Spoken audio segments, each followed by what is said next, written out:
नमस्कार मित्रांनो, मराठी माणूस प्रदीप। उद्धव साहेब ठाकरे आपले सर्वांचे लाडके जे शिवसेनेमध्ये होते 2019च्या आधी, आणि जेव्हा ते सगळ्यांचे लाडके होते, ते शिवसेना प्रमुख होते बाळासाहेबांच्या, धनुष्यबाण त्यांच्या हातामध्ये होता आणि वाघ होता त्यांच्या पाठीमागे आणि जय श्रीराम त्यांच्या तोंडामध्ये होते। मला असं वाटतं 2019ला जेव्हा ते महाविकास आघाडीसोबत गेले आणि तिथं सगळ्या गोष्टी फिरल्या, तिथं सगळ्या गोष्टी बदलल्या, म्हणजे जे उद्धव साहेब ठाकरे कुठेतरी हिंदुत्वाच्या वाटेवरती होते, ते उद्धव साहेब ठाकरे महाविकास आघाडी सोबत जाऊन हिरव्या हिंदुत्वात लपटले गेले आणि त्यांना कधी कळलंही नाही आणि त्यांना त्या गोष्टी आज जाणवल्या।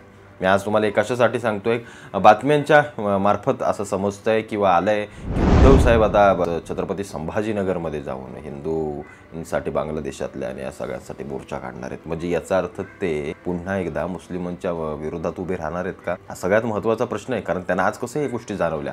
म्हणजे हीच गोष्ट उद्धव साहेबांना जेव्हा ते पक्ष भारतीय जनता पार्टीची युती फोडून बाहेर निघाले होते तेव्हा समजायला हवी होती, कारण तेव्हा जर हे महाविकास आघाडीसोबत गेले नसते, किंबहुना ते विरोधात जरी एकटे उभे राहिले असते तरी महाराष्ट्र शिवसेना म्हणून त्यांच्या पाठीमागं उभा राहिला असता आणि आज महाराष्ट्रामधलं चित्र काहीसं वेगळं असतं। कदाचित शिवसेनेची, उद्धव ठाकरे ज्या शिवसेनेत होते बाळासाहेबांच्या आणि एकनाथ शिंदे ही सगळी एकत्र लोक होती, त्यावेळेला कदाचित महाराष्ट्रामध्ये सत्ता देखील येऊ शकली असती। जिथं 132 आमदार आज भारतीय जनता पार्टीचे आहेत, तिथं कदाचित शिवसेनेचे 132 असले असते। ही सगळ्यात महत्त्वाची गोष्ट आहे। मग ते कसं झालं, काय झालं, त्याच्याबद्दल बोलणं अत्यंत महत्त्वाचं आहे। संजय राऊतांनी ज्या काही गोष्टी बोलून पक्षाचं जे काही, मला असं वाटतंय की त्यांना एक नकारात्मकता आणून दिली त्या पक्षामध्ये आणि असं इतरांना दाखवून दिलं की संपूर्ण महाराष्ट्र त्यांच्या पक्षातले काही विशिष्ट लोक सोडल्यानंतर संपूर्ण महाराष्ट्र म्हणतोय की संजय राऊतांनी शिवसेना पक्ष संपवला, म्हणजे उद्धव ठाकरेंनाच संपवलं।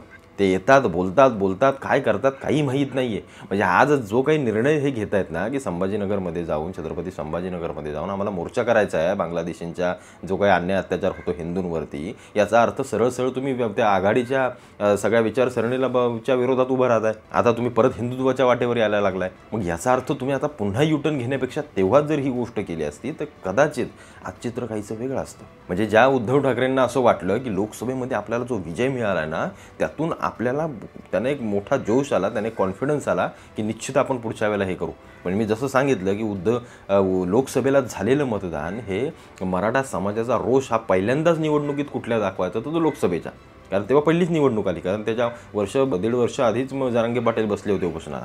त्यामुळे मराठा समाजाचा रोष कुठं निघायचा तर तो त्या याच्यामध्ये निघणार होता लोकसभेच्या। आणि शरद पवारांनी बरोबर त्या वेळेला मुस्लिम सगळी लोक मराठा समाजाला चिकटवली आणि त्यातून झालेलं मतांचं ध्रुवीकरण आणि इकडं मराठा समाज आणि मुस्लिम समाजाचं झालेलं एक मोठी ताकद, त्याचा फटका या महायुतीला बसला आणि त्याच्यामुळे उद्धव ठाकरेंना तिथं सीटा आल्या आणि त्यांना जागा वगैरे सगळ्या मिळाल्या, काँग्रेस या लोकांना। त्याच्यामुळे त्यांचं मनोबल वाढलं की अरे वा, आपल्याला इकडं आलो पण आपल्याला फायदा होतो, इकडं येऊन आघाडीमध्ये चांगलं होतं।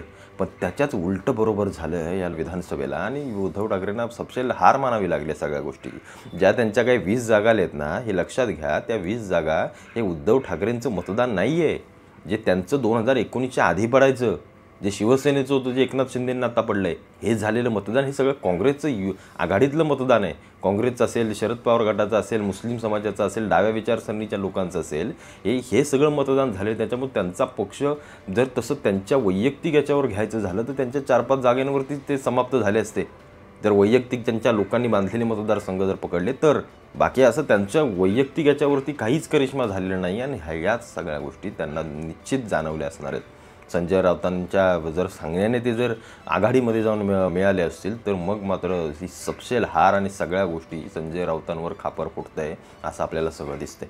कारण ज्या प्रकारे ते बोलतात, गेली 2-2.5 वर्ष ते अगदी, म्हणजे जेव्हापासून शिवसेना फुटले तेव्हापासून ते रोज, किंबहुना एकाडेक दिवसाआड का असेना, पण ते रोज पत्रकार परिषद घेऊन बोलत आहेत। ही अत्यंत, म्हणजे एक माणूस पत्रकार परिषद किती घेऊ शकतो आणि किती बोलू शकतो याचं सगळ्या मर्यादाच सगळ्या तुटलेल्या आहेत, याच्या मर्यादाच सगळ्या तुटलेल्या आहेत। नक्की बोलायचं काय नाही, यातून झालं आहे कसं, संजय राऊत ॲज एक एंटरटेनमेंट झालेत या सगळ्या लोकांसाठी, कुठल्या, उद्धव ठाकरेंचा पक्ष सोडून बाकीच्यांसाठी।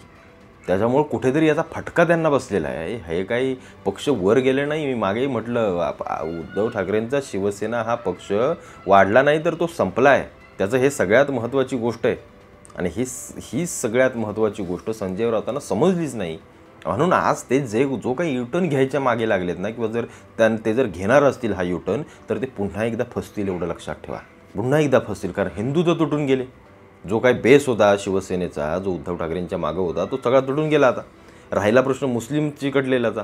ते जर याच्या विरोधात उभे राहिले तर हाही तुटून जाईल. मग काय त्यांची अवस्था मग कशी होईल ना, घरका ना घाटका असंच बोलावं लागेल आता. मग त्याच्याविषयी दुसरा कुठलं वाक्यच नाही आहे. आणि मग जर राजकारणात परत टिकायचं झालं ना, आणि परत जर ह्या दोन्ही बाजू तुटून गेल्या, तर मग मात्र उद्धव ठाकरेंना खूप म्हणजे खूप जड जाईल. ही सगळ्यात महत्त्वाची गोष्ट. पण तुम्ही हिंदुत्वाच्या वाटेवर येत असाल, पुन्हा हिंदुत्व जर तुम्हाला महत्त्वाचं वाटत असेल, तर मग मात्र आमच्यासारखे हिंदुत्ववादी लोक तुमच्या पाठीशी उभे असतील. पण तुम्हाला या आघाडीतून आणि या विचारसरणीतून कायमचं बाहेर यावं लागेल. मी तुम्हाला मागेही माझ्या व्हिडिओमध्ये म्हटलं की माझ्या हिंदुत्वाविषयी बोलणारा प्रत्येक नेता माझा, उद्या शरद पवार साहेब जरी बोलले ना, तरी ते माझे आहेत. कारण ते माझ्या हिंदुत्वाविषयी बोलत आहेत, माझ्या हिंदू समाजाविषयी बोलत आहेत, माझ्या धर्माविषयी बोलत आहेत. त्याच्यामुळे जर तुम्ही फक्त कुठला तरी स्टंटबाजी म्हणून या येणाऱ्या स्थानिक स्वराज्य संस्थांमध्ये तुम्ही जर फक्त हिंदूंची बाजू मांडणार असाल आणि सगळ्या गोष्टी करत असाल, आणि अंतर्गत तुम्ही सगळ्यात छुपा तुमच्या गोष्टी असतील, तर मग मात्र हिंदू देखील तुटेल, मुस्लिम देखील तुटेल, तुम्ही एकटेच राहाल. तुम्हाला जर हिंदुत्वाच्या वाटेवरती यायचं असेल, तर पुन्हा एकदा ती संपूर्ण विचारसरणी सोडावी लागेल. ज्या डाव्या विचारसरणीला तुम्ही कवटाळलं आहे आणि जिकडे त्या हिरव्या हिंदुत्वाकडे तुम्ही गेला आहे, ते सोडून तुम्हाला पुन्हा एकदा हिंदुत्वाच्या वाटेवरती एकल्याला चालावं लागेल. या सगळ्यात महत्त्वाची गोष्ट आहे, आणि हे करणं थोडंसं अवघड असेल. म्हणून मी मगाशी म्हटलं की चांगले तुम्ही आलायत हिंदुत्वाच्या वाटेवर, तुमचं स्वागत आहे.